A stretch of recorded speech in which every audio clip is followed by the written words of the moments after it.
আমরা এনসিপিকে নিয়ে বা নতুন কোনো গুপ্ত সংগঠনকে নিয়ে আমরা ভাবি না, আমরা ভাবি জনগণকে নিয়ে। বাংলাদেশের সর্বস্তরের জনগণের পালস বুঝে আমরা রাজনীতি করছি। জনগণের চাওয়া পাওয়া এবং জনগণ কি চায় সেই ব্যাপারে আমরা সচেষ্ট রয়েছি, সেগুলো বাস্তবায়নের জন্য আমরা নিরলস পরিশ্রম করছি। আমাদের বিএনপির ভারপ্রাপ্ত চেয়ারম্যান জনাব তারেক রহমান স্যার নির্দেশনা দিয়েছেন, বাংলাদেশ জাতীয়তাবাদী ছাত্রদলের সাংগঠনিক অভিভাবক, যে জনগণের সাথে সম্পৃক্ত থেকে আমাদেরকে রাজনীতি করতে হবে এবং জনগণের চাওয়া পাওয়া আমাদের পূরণ করতে হবে। আমরা জনগণের পালস বুঝে রাজনীতি করছি। আমরা এনসিপিকে নিয়ে চিন্তিতও নই এবং তাদের নিয়ে আমরা ভাবছি না। তারা তাদের মতো রাজনীতি করছে, আমরা আমাদের মতো রাজনীতি করছি, কিন্তু তাদেরকে নিয়ে আমরা ভাবছি না। আমরা ভাবি বাংলাদেশের সর্বস্তরের জনগণের পালস, জনগণকে নিয়ে আমরা ভাবছি। আমাদেরকে তারা প্রতিদ্বন্দ্বী ভাবতে পারে, কিন্তু আমরা তাদেরকে প্রতিদ্বন্দ্বী মনে করি না।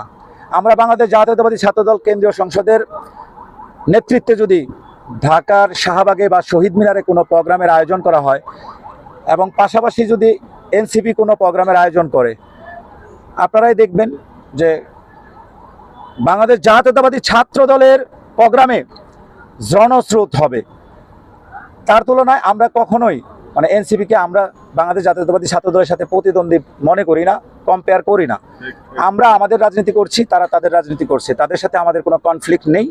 আমরা জনগণকে খুশি রেখে জনগণের চাওয়া পাওয়া আমরা বাস্তবায়ন করার জন্য রাজনীতি করছি।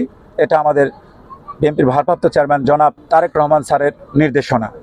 এবং আমরা ঢাকা জেলা উত্তর ছাত্রদলের নেতৃবৃন্দ আজকে আপনারা দেখেছেন যে সুশৃঙ্খলভাবে এই আজকের জনসভা, নারকীয় আশুলিয়া শিরোনামে যে জনসভাটি অনুষ্ঠিত হলো, সেখানে বিএনপির ভারপ্রাপ্ত চেয়ারম্যান আমাদের বাংলাদেশ জাতীয়তাবাদী ছাত্রদলের সাংগঠনিক অভিভাবক জনাব তারেক রহমান স্যার প্রধান অতিথি ছিলেন। বিএনপি মহাসচিব জনাব মির্জা ফখরুল ইসলাম আলমগীর স্যারও উপস্থিত হয়েছিলেন এবং শহীদ পরিবারের সম্মানিত সদস্যরা উপস্থিত হয়ে তাদের মনের কথা, তাদের কথা তারাই বলেছেন। আমরা সহযোগিতা করেছি, আমরা শৃঙ্খলা দায়িত্ব পালন করেছি ঢাকা জেলা উত্তর ছাত্রদলের নেতৃবৃন্দ।